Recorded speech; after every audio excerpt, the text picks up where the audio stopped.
Hello and welcome back to my channel. You watching me on my channel.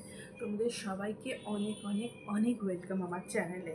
তো আশা করছি তোমরা আমার অনেক ভিডিও দেখেছো, আর এরকম ধরনের ভিডিও যেটা আজকে আমি বানাতে চলেছি সেরকম ভিডিও এর আগে আমি বানাইনি। তো তোমরা সবাই সঙ্গে থাকো, আর আজকের টপিকটা কি সেটা আগে বলবো। প্রথমত আজকে আমি একটু তোমাদের সাথে গল্প করতে এসেছি, আর দ্বিতীয়ত হচ্ছে সামনেই তো পুজো, আর আজকে কি জানো তো, আজকে মহালয়া। তো তোমাদের সবাইকে হ্যাপি মহালয়া, শুভ মহালয়া। মহালয়াটা খুব ভালো করে কাটিয়েছো আশা করছি, কারণ এখন মহালয়া প্রায় সন্ধেবেলা আমি তোমাদের আজকে ভিডিওটা বানাচ্ছি। কারণ সকাল থেকে আমার মাথায় একটা খুব সুন্দর একটা কথা কিন্তু ঘুরছে, আর কিছুটা টেনশনেরও কথাটা কথাটা হচ্ছে এটাই যে আমাদের সবারই কেনাকাটা প্রায় অনেকেরই হয়ে গেছে, অনেকেরই বাকি আছে, অনেকের এখনও শুরুই হয়নি, আবার অনেকের শেষও হয়ে গেছে। তো বিভিন্ন রকমভাবে সবারই কেনাকাটার একটা প্রস্তুতি হচ্ছে, চলছে বা চলবে।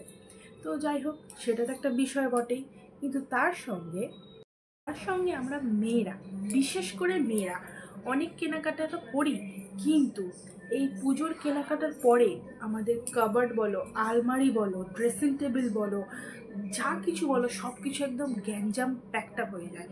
যার জন্য এক্স্যাক্ট আমরা যেরকম যেদিনে সাজুগুজু করি সেই দিনে কিন্তু পুরো জিনিসটা খুঁজে পেতে খুব কষ্ট হয়।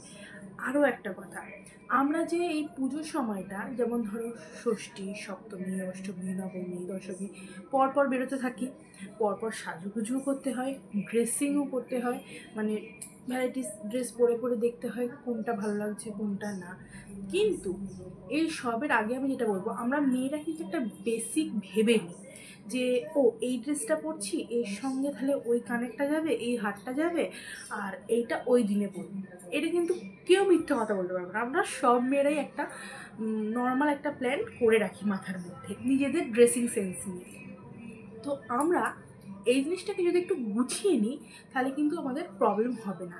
আমি কেন বলছি, খুব দেখা যায় যে যে ধরো ষষ্ঠী, সপ্তমী, অষ্টমী পরপর আমরা বেরোচ্ছি, তখন কি হয়, আমাদের রুম, আমাদের কাবার্ড, আমাদের মেকআপ, আমরা কিছু পাই না। সে আমার সঙ্গে তো কিছু কিছু সময় এরকমও হয়েছে যে শেষ দিনে, মানে নবমী কিংবা দশমীর দিনে আমি কিচ্ছু খুঁজে পাচ্ছি না, যে আমার ফাউন্ডেশন, আমার হাইলাইটার, আমার ব্লাশার, মানে কোথায় রেখে দিয়েছি, কাজল কোথায় রেখে দিয়েছি, আগের দিন সেজে গেলাম কোথায় চলে গেলো, আমি সব জায়গায় খুঁজতে থাকি। তো খুব হাস্যকর ব্যাপার এগুলো, কিন্তু এগুলো হয়ে থাকে কারণ তারা ওর মধ্যে মেকআপ, সাজগোজ বেরোনো থাকে, ব্যাক টু ব্যাক বেরোনো থাকে, সকালে একটা প্রোগ্রাম থাকে, বিকেলে একটা প্রোগ্রাম থাকে। আমরা প্ল্যানিং করে রাখি, কারণ সারা বছরের ইমোশনটাকে ধরে ওই কয়েকটা দিনেই বেরোবো, আনন্দ করবো, ঘুরবো ফিরবো, প্যান্ডেল ভিজিট করবো, খাওয়া দাওয়া, রকমারি এনজয়মেন্ট থাকে। আর এটা খুব সত্যি কথা, আর এটার সঙ্গে কোনো কম্প্রোমাইজ চলে না। কিন্তু আমরা যদি একটু জিনিসটাকে, মানে একটু যদি অর্গানাইজ করে নিই, তাহলে জিনিসটা কিন্তু আমাদের খুব হেল্পফুল হবে আর সুবিধে হবে। সেটাই তোমাদের সাথে আজকে শেয়ার করতে গেলাম। তোমরা যারা কেনাকাটা করে নিয়েছো তারা একটা কাজ করো, তারা পারলে সময় পেলে একটু নিজেদের ড্রেসিং টেবিল বলো, নিজেদের আলমারি বলো, কাবার্ড বলো, এগুলো একটু গুছিয়েও নিও। ঠিক আছে, ওই প্যাকেট করে এনে রেখে ঢুকিয়ে দিও না, যাতে প্রবলেম হয়।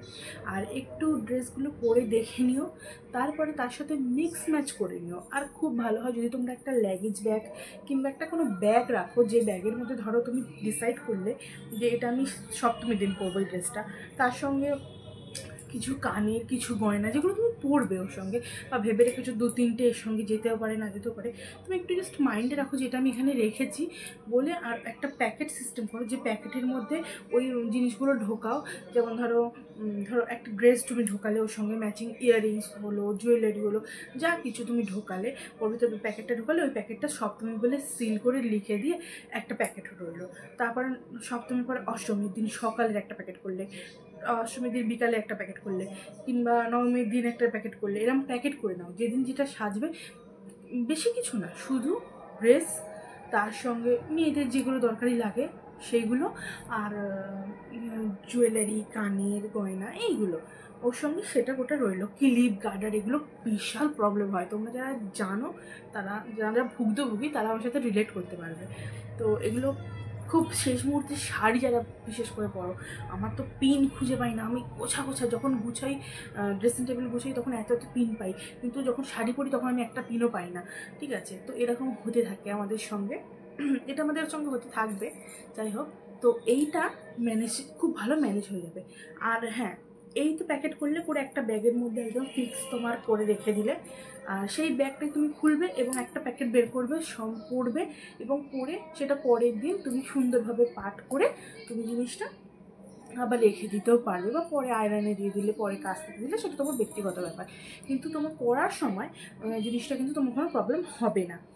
আচ্ছা, এবার আসি নেক্সট যেটা, সেটা হচ্ছে আমাদের জুয়েলারি তো হয়েই গেল, আর তার সঙ্গে আমাদের যেটা হয় মেকআপের জন্য একটা পার্টিকুলার বক্স হওয়া খুব দরকার।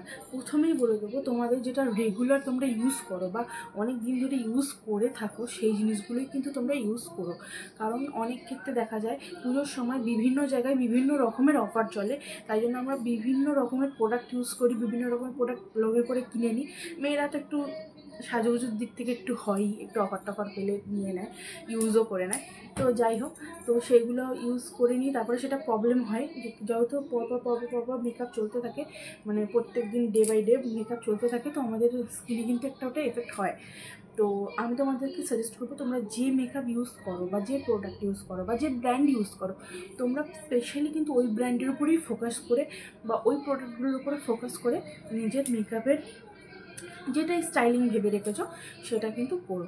আর সেটার জন্য একটা পার্টিকুলার বক্স করো, যে বক্সে তুমি মিনিমাম তোমার ধরো একটা জায়গায় কাজল রাখলে, একটা বক্সের মধ্যে পিন রাখলে, একটা বক্সের মধ্যে ক্লিপ রাখলে, একটা বক্সের মধ্যে তোমার সব ওই ফাউন্ডেশন বলো, ব্লাশিং পাউডার বলো, তোমার এমনি লুজ পাউডার বলো, সেটিং পাউডার বলো, যা কিছু রকমারি কনসিলার বলো, সেটা একটা বক্সের মধ্যে রাখলে, করে এরকম একটা বক্স তোমরা রাখলে যেটা সুবিধা হলো। বা তোমার ধরো লিপস্টিক, স্পেশালি লিপস্টিক, আমার কাছে আমার সাজ মানেই কাজল আর লিপস্টিকে আমার সাজ শেষ হয়ে যায়। তো যাই হোক, তো লিপস্টিকটা আমার খুব পছন্দের একটা সাজের জিনিস। তো আমার মনে হয় একটু যদি লিপস্টিকটা তোমরা মিক্স ম্যাচ করে লাগাতে পারো, ইউজ করতে পারো, তো সেটা তোমাদের খুব হেল্পফুল হবে। আর এমন একটা লিপস্টিক রাখো যেটা অবশ্যই তোমাদের এক হবে না ড্রেসের সাথে, আর সেটা ড্রেসের সঙ্গে খুব ভালো যাবে এবং তোমার স্কিন কালারের সঙ্গেও সেটা খুব ভালো ম্যাচ করবে। যে একটা ম্যাচের ব্যাপার থাকে না, সেটা খুব সুন্দর লাগবে, যাতে তোমার মুখটা ব্রাইট লাগে। ঠিক আছে, তো আমি বলবো, আমি যেটা মেন কথা বলতে চাইছি সেটা হচ্ছে, তোমরা যে জিনিসগুলোকে ভাগ করে গুছিয়ে রাখো এবং সবের যদি একটা পার্টিকুলার জায়গা, একটা পার্টিকুলার বক্স করে রাখো, তাহলে কিন্তু সেই প্রবলেমটা হয় না। আমাদের অনেকেরই এই প্রবলেমটা হয়, তো আমার মনে হয়, আমার তো হতো, যেটা এখন আর হয় না, এখন আমি এটা ম্যানেজ করা শিখে গেছি। তো আমি তোমাদেরকে এটাই শেয়ার করলাম যে তোমরা যদি এরমভাবে জিনিসগুলোকে মিক্স ম্যাচ করো বা গুছিয়ে রাখো, তাহলে আমার মনে হয় তোমরা খুব সুন্দরভাবে সাজুগুজু করতে পারবে, রেডি হতে পারবে, বিন্দাস ঘুরতে পারবে। আর আমার কাছে তো স্পেশালি তোমরা যারা আমার মতন, যে আমার যদি ঘরটা এলোমেলো হয়ে থাকে না, তাহলে আমি যতই সেজে গুজে বেরোই না কেন, আমার মাথাটা কিন্তু আমার ঘরের মধ্যে, আমার রুমের মধ্যেই পড়ে থাকে, যে আমাকে ফিরে গিয়ে সেই পুরো যে মেস একটা ব্যাপার হয়ে আছে সেটাকে বোঝাতে হবে। সেটা আমার খুব খুব খুব মানে মাইন্ড ডিস্টার্ব করে দেয়, আমার ঘোরা, আমার খাওয়া, আমার সব কিছু ম্যাচাকার করে দেয়। তো আমার মনে হয় যে তোমরা যারা আমার মতন, যে একদম পার্টিকুলার যাও, বেশ ঘরে ঢুকলাম, নিজের ড্রেসটা খুললাম, নিজের ড্রেসটাকে একটা সুন্দর সেট আপ করে একটা জায়গায় রাখলাম, যাতে পরের দিন সেটা গুছিয়ে নিতে পারি, আর বাকি সব কিছু ক্লিয়ার রইলো, সুন্দর গোছানো রইলো, যে আমাকে যদি আবার নেক্সট তখন যদি বলে যে এই অন্য একটা ড্রেস পরে চলো একটা জায়গায় ঘুরতে যাবো, আমি একদম রেডি হয়ে যেতে পারবো। আমার কাছে সব কিছু সেট আপ করা রইলো। এই ব্যাপারটাই আমি তোমাদের কাছে বলতে চাইছি, আর এই ব্যাপারটাই আমি তোমাদের সাথে শেয়ার করলাম। আর আমার মনে হয়েছে যে এটা অনেকেরই হেল্পফুল হবে, তাই আমি তোমাদের সাথে শেয়ার করলাম। জানি না কতটা বলতে পেরেছি, কতটা বোঝাতে পেরেছি, বাট অবশ্যই তোমরা যদি হেল্পফুল হয়ে থাকো তাহলে আমাকে কমেন্ট করো। আমার কথা যদি তোমাদের ভালো লেগে থাকে, মানে আমার সাজেশন তো যদি তোমাদের ভালো লেগে থাকে, তাহলে অবশ্যই আমাকে কমেন্ট করো, like, comment, share and subscribe করতে ভুলো না, আর সঙ্গে থেকো। আর হ্যাঁ, তোমরা যদি চাও যে আমি কিভাবে আমার আলমারি, আমার ড্রেসিং টেবিল, এগুলো কীভাবে অর্গানাইজেশনভাবে রাখি, মানে কীভাবে সেট আপ করি, তাহলে সেটা যদি তোমরা আমাকে জানতে চাও, তাহলে অবশ্যই কমেন্ট করো, আমি চেষ্টা করবো সেটা তোমাদের সাথে শেয়ার করার। তো সঙ্গে থেকেছো, তার জন্য তোমাদের অসংখ্য ধন্যবাদ। আর চলো দেখা হচ্ছে নেক্সট ভিডিওতে। টাটা।